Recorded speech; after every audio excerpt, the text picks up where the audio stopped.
Here from the Healing Place Energy School. I want to welcome my Facebook family, my YouTube, and Instagram. So, as I'm looking back and forth, unfortunately, the platform that I'm on does not include Instagram. So, I'm going to dot back and forth. Uh, as everyone know, I am a certified reflexologist, or perhaps you don't know. My name again is Helen Lu. I am a certified reflexologist, certified energy medicine practitioner, a Reiki master teacher, and I'm the author of, you would think I would have my books, Know Your Chakras. See, knows how I have my little tags because I'm still continuously making improvement. And I also wrote the book back there, Foot Reflexology for Relaxation. And I got a whole bunch of other books that I am working on right now to support my I would say foot and hand and even ear reflexology courses at the Healing Place Energy School. Oh, well, here we are, Sunday morning. I'm a little bit nervous. It's really windy because of the hurricane that we are having. Let me see if I could pronounce Henry correctly in French, Henri. And it's really, really windy. So I'm a little bit nervous. I pray that a tree doesn't come through my house. Anyways, I want to talk a little bit about quieting pain and managing pain. I have been a professional healer since 2006. I'm about to celebrate my 15th year, which I think is an incredible, I would say, achievement, because when I first started back in 2006 in the Boston area, reflexology was unheard at the time. Reiki was starting to come on the scene. People knew what acupuncture was, chiropractic, and what made it really exceptionally difficult, I started during the recession.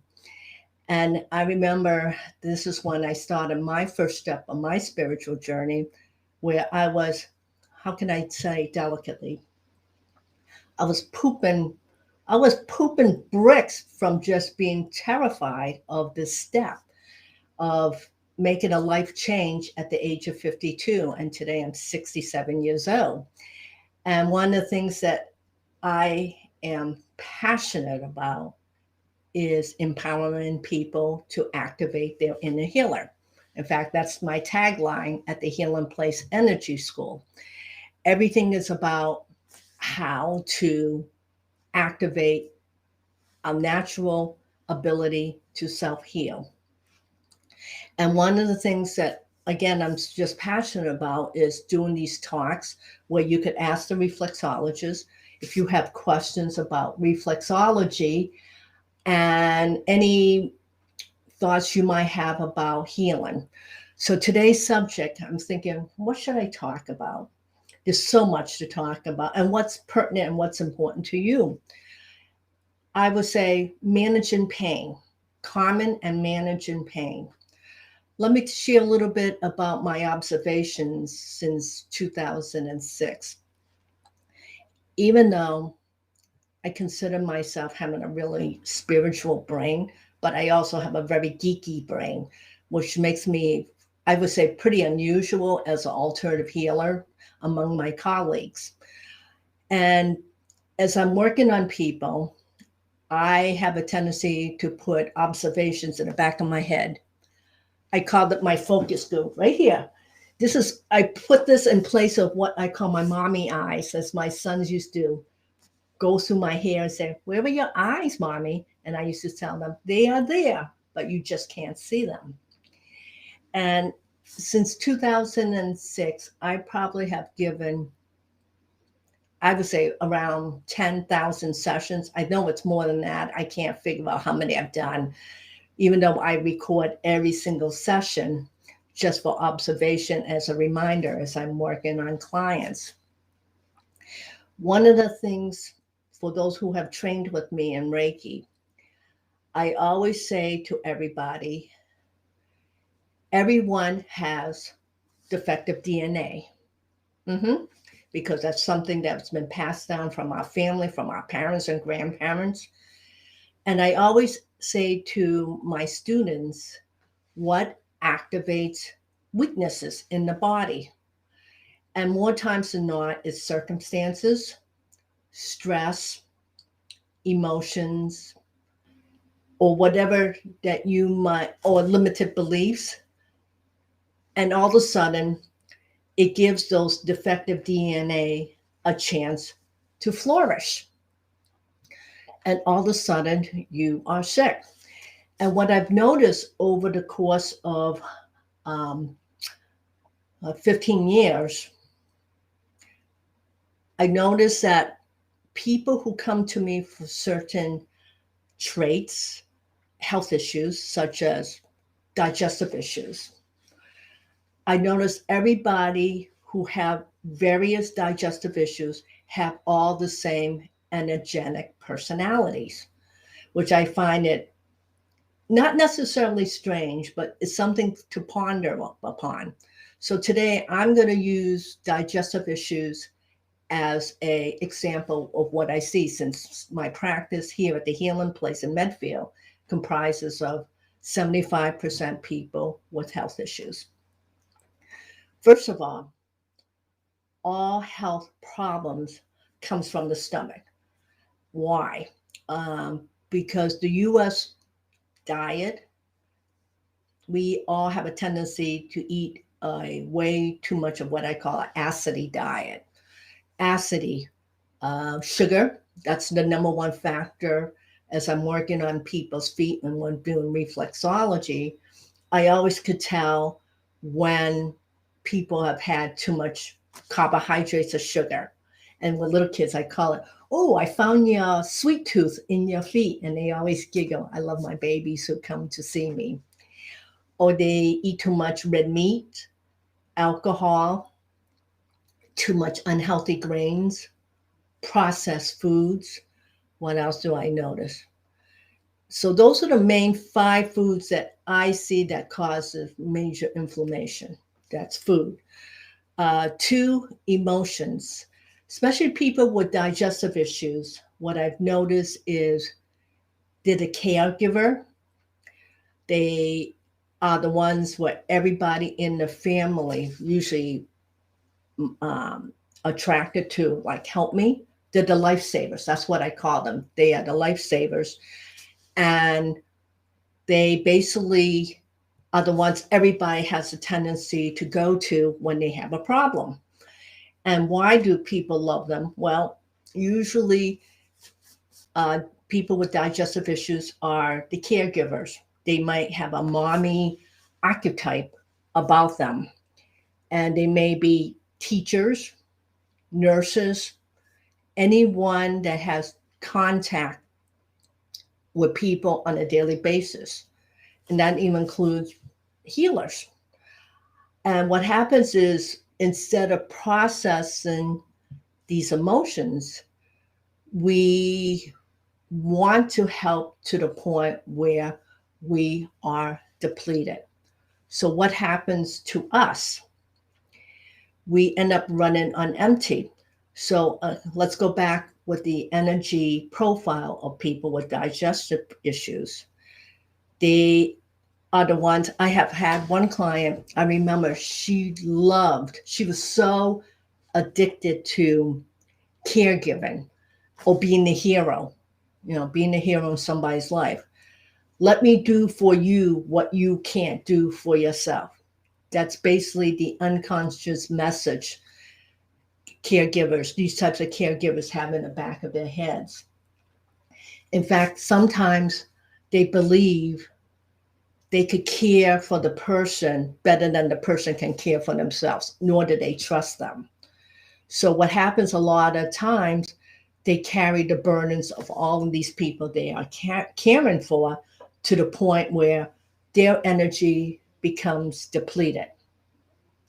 So if that resonates with you, really think about, why are you in a position where you don't trust the other person to care for them? So what happens a lot of times, we don't give anyone, especially with Kim, for any wiggle space, because we're trying to prevent them from making mistakes. And is the mistakes, how can I say that? Is the mistakes preventing them from growing? This is something that you really need to think about. As moms, we all want to protect our children, which is very true. And as much as I love my sons, I have two. I have sons in their 30s. I don't hover over them. I consider myself more like a friend than a mom, because I feel as though I've done my job. I've given them all the tools, as much tools that I know, because everyone has different tools. It's up to them to decide how they want to use those tools on their journey. You know, and feel free, if you have any questions and comments, put it in the box. I'll answer them either at the end, or I'll try to do so as we talk through the discussion. So, I remember my mom used to say to me, why don't you worry about your children? Because my mother, even in my 60s, used to worry about me all the time. And I'm thinking to myself, one of my conscious thoughts, decisions that I decided to make was to let go. As much as I love to be able to prevent them from making mistakes, who am I to impede them on their journey? In other words, even though I want to erase their pains, all I would have done was delay their experiences of what they need to learn in their life, because we all come with a soul contract. A soul contract comprises all the lessons that you have agreed upon learning before coming back to live this life. It is said that we live a total of 10,000 lives for those people who believe in reincarnation. And for each time you come back to live another earth life, you have decided what lessons you need to learn to make you a better person or working towards enlightenment. Why we choose, why do we choose to, I'm sorry, I got distracted because Heather says, how do you do that with a 13-year-old? I don't know exactly what I said, so you're going to have to make reference, Heather, what I just said about consciousness. So anyways, oh man, I lost my train of thought. This is what happens getting older. And basically what I'm doing is channeling information from the universe. So even though I'm talking, many times I'm listening what they want me to share with you. And I do this on my healing practices here at the Healing Place Medfield. As I'm working with people, I'm actually channeling energy, their spirit guides. And I always say, what do you want me to tell the people? And this is how I base all of my talks, even when I do live Reiki healing meditation with Robin Bornstein on Tuesday nights at 7 p.m. Eastern Standard Time. I'm channeling information because neither she and I have scripts. So soul contract. As I come back to soul contract, thank you, Cindy, for reminding me where I was. We live 10,000 lives. This is what it was shared with me. So it depends on what resonates with you. So your first 3,300 lives is your infancy or your young soul life, basically your teenage life. And how do you know if you are in your teenage life soul contract now, even though you may be in your 70s? A lot of times is that if you feel like you can't get your life together, you repeat the same lessons over and over and over. They will be with different peoples, different scenarios. It feels like there's a stuck pattern. So whenever you feel stuck, this is something where you have to recognize the stuckness and honor the process. In fact, I talk a lot about soul contract in my how to feel and read energy. Just a 5-part course on my Healing Place Energy School, and actually understand what the traits of the soul and the soul contract, and recognize what did you agree to learn within this life. So that's your young soul. Your adult soul is another 3,300 lives. And for me, I sense I'm somewhere past the middle, because there's a lot of things that don't bother me. The little stuff, I just don't sweat over small stuff. And then sometimes my OCD makes me crazy, and then I get stuck, and then I recognize where I'm being stuck. And I'm saying, you know what? I need to move along. So this is something that's really key. So depending on, you got your stuff together, but in some ways you get stuck over the stupid little stuff. You're also like Mother Teresa. It's basically what it is what difference does it make? You know, you can bang your head against the wall, or you could choose to move ahead. And the end results are going to be the same. Either you're banging or walking, it doesn't matter.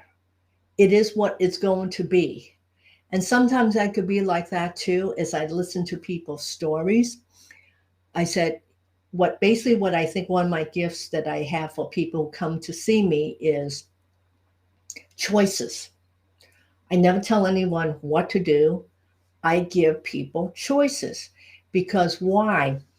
So many of us, somewhere in our heads, get stuck thinking that we don't have any choices. And then as we get stuck on this, what I call a cycle of endless, unproductive, like the hamster in the head, this is how pain begins in our body. And now with my mom, who's been gone for almost 2 years, she's probably the one that I've observed the most over the last 50 years, how her pain has grown in her body, because she couldn't get out of her own head. A lot of her experiences came from China back in the 20s and 30s, when the Japanese invaded China. So even though the war has been over 50 years, but somewhere in my mom's head, the war still lives on. She has a form of PTSD that lived with her until the day she died. So even though she was a woman that has everything, all her physical comforts, but she felt like she didn't feel safe. She never felt safe. And what happened to that feeling of safeness, she actually grew her cancer in her body. As far as I know, cancer did not exist until my mother. And again, that could be true or not true. In some ways, we can grow our own sickness by what we think, what we feel, and how do we live every single day. So notice when you start to have pain, where's it showing up in your body, and how has it manifested itself? Is it severe? Is it light? Is it, unfortunately, to the point where you need surgery? By understanding your pain, you could actually help to dissolve it. I'm a great believer in that. I'm going to take a sip here.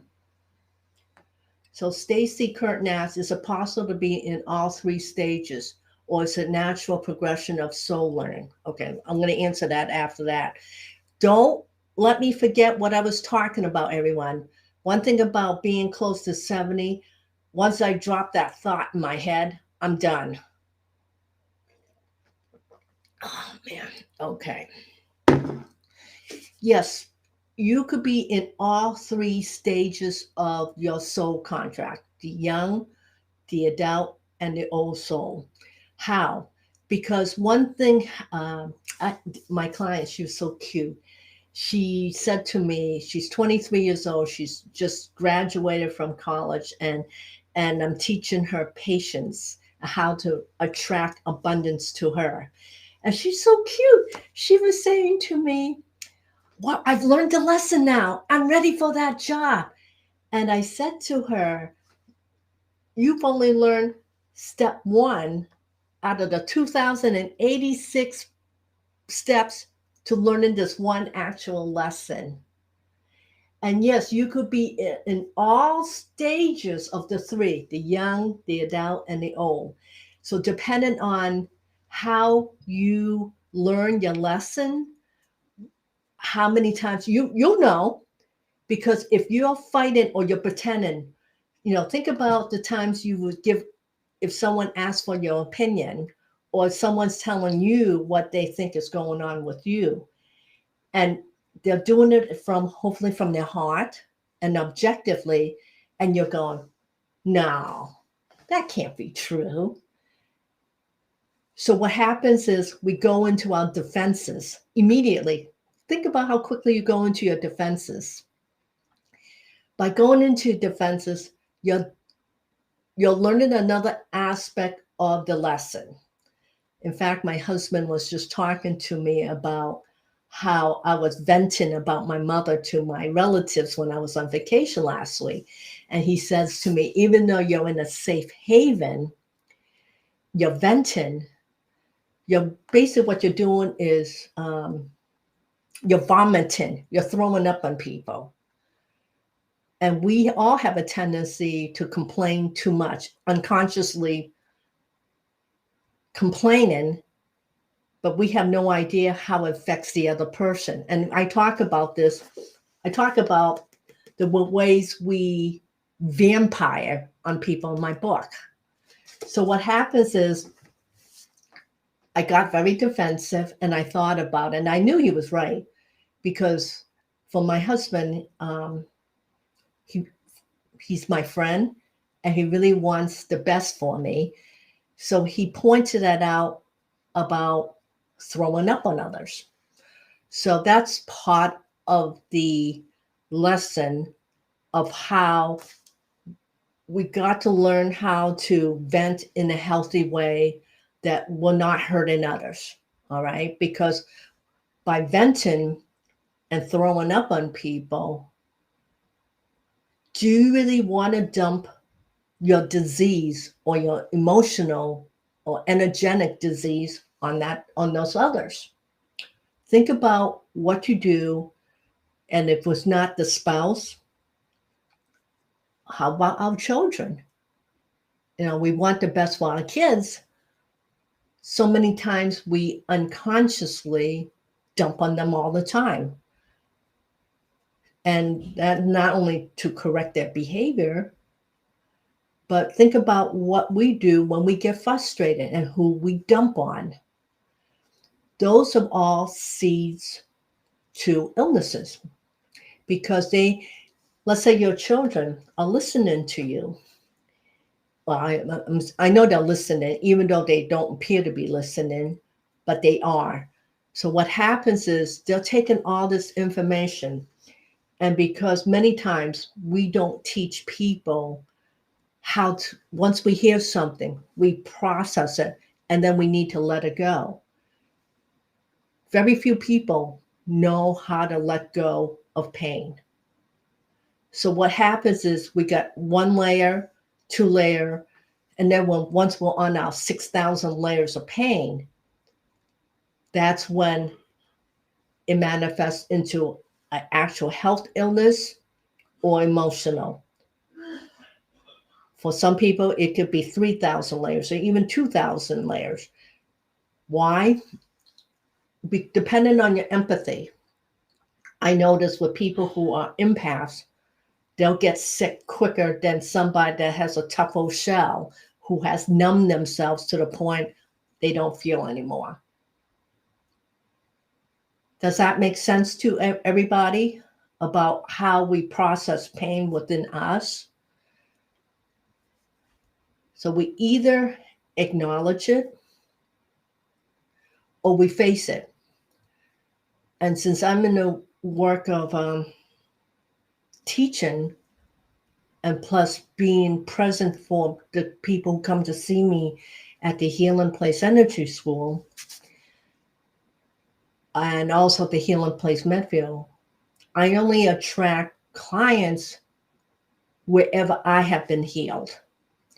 So if I have a lot of clients that reflects my baggage, that's when I know this is what I need to work on. Okay, does that make sense to everybody?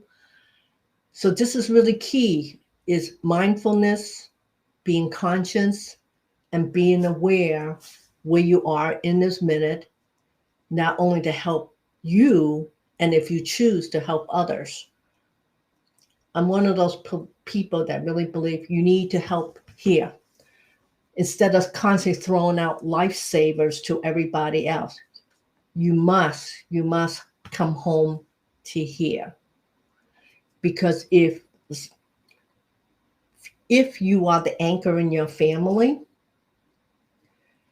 and you're running on empty, what will happen if you are the one that burn and crash?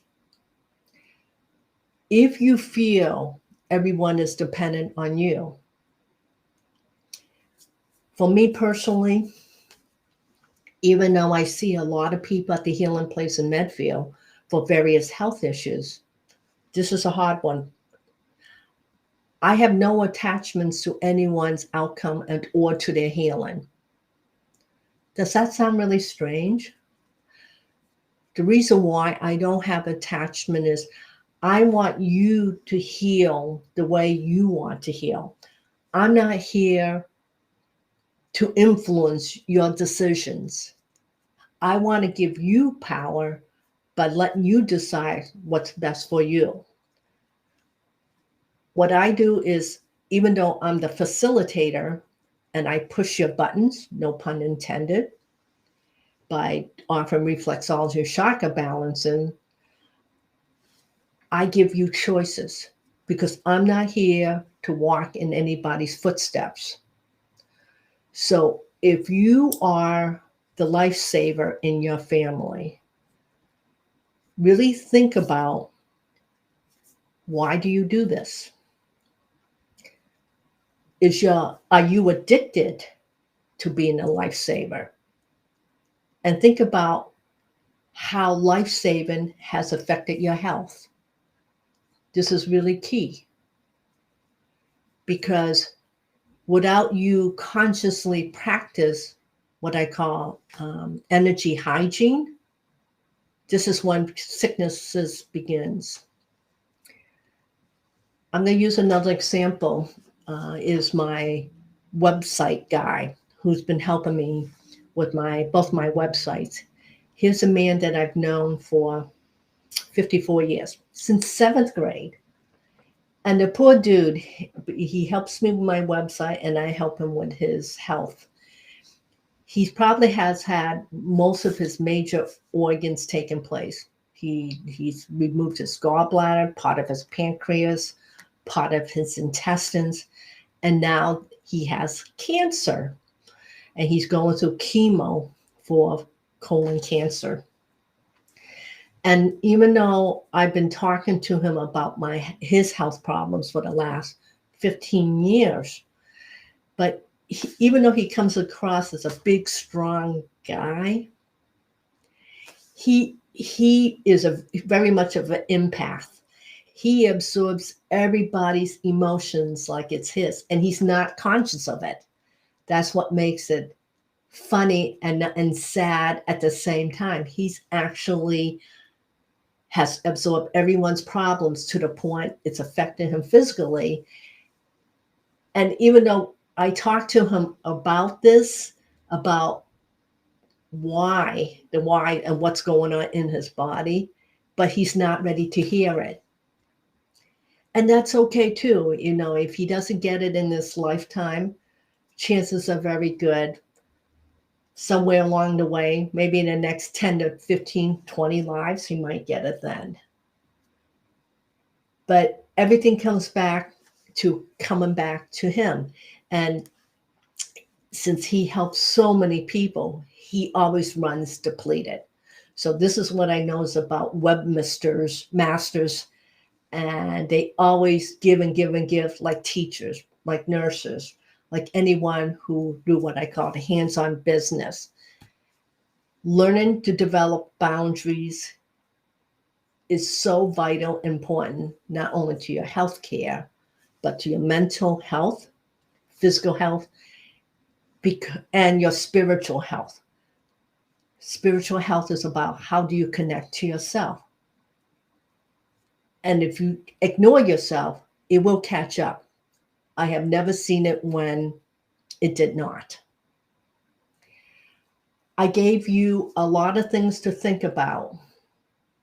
And let me just read. If anyone have any questions, put them down right now, because I'm going to be signing off, because I'm working on courses on my Healing Place Energy School.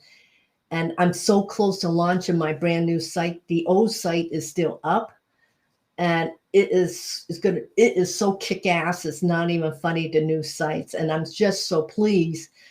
I have 25 reflexology, chakra balancing, meditation, mindfulness, self-care, 25 courses, and 125 lessons that are attached to the courses, which I didn't even know how many lessons I have developed over the last 5 years. So it's funny. I established a school 7 years ago, and now is the right time. And how do I know? In the 7 years, 6 websites. So I am being tested all over the place to see if I can maintain my energy to hold the school.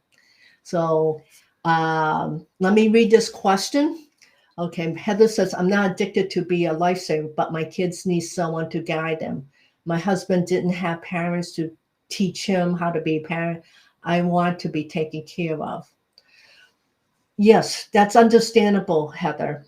You know, you recognize you're not addicted. And for those people who are addicted, they don't recognize that they are addicted. Isn't that funny?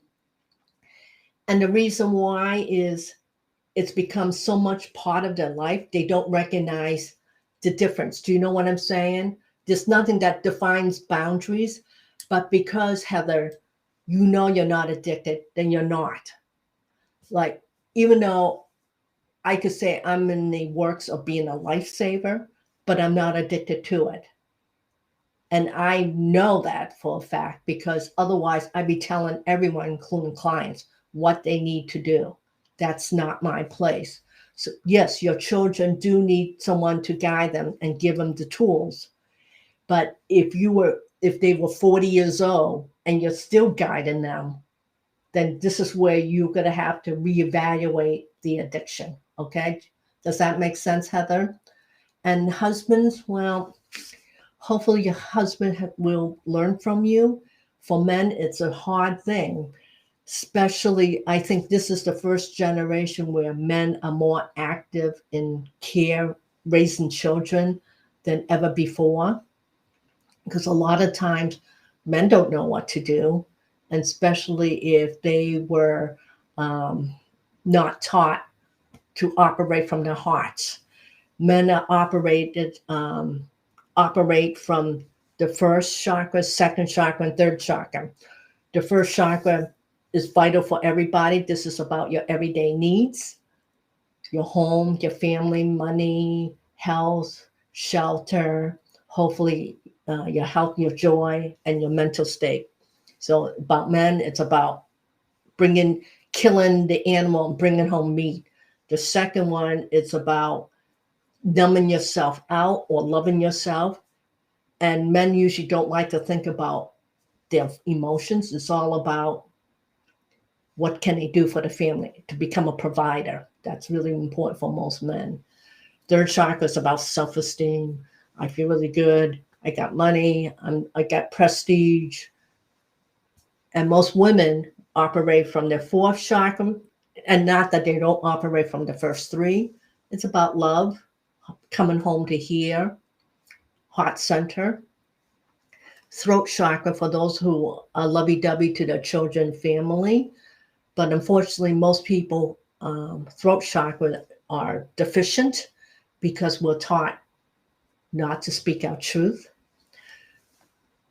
Third eye chakra, most women, more women than men, but I could be wrong in that, use their intuition. I have a big kick-ass third chakra. I'm constantly listening to what they want me to share. And crown chakra, being connected to the universe. As I mentioned in my book, your chakras, as your chakras are open, just like a tunnel back and forth.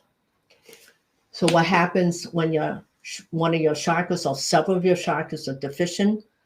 Your energy has stopped feeding those energy centers. As your chakras begin to shrink, that's when disease and sickness come about. They're really a breeding ground for disconnection, loss from your soul, loss from your health, and so forth and so on. So I hope very much today's talk has helped you. And I will do these Ask the Reflexologist from time to time. If you'd like to see more of them, what these mean is, excuse me, put it in the comment box. Because a lot of times I'm thinking, what would people like to hear? I don't necessarily know. So I ask the universe, I ask my spirit guides, what's a good subject to talk about? And they download it. So join me this Tuesday night, or every Tuesday at 7 p.m. Eastern Standard Time. And I think this week we're going to talk. Oh, yes, I remember.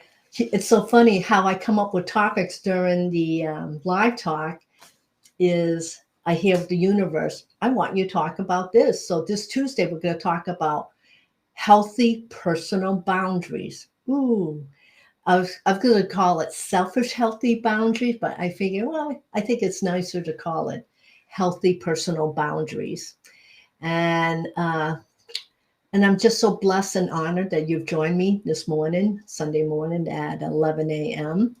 And I hope to see you really soon. God bless. Be safe. Be healthy. Be mindful. Bye-bye, everybody.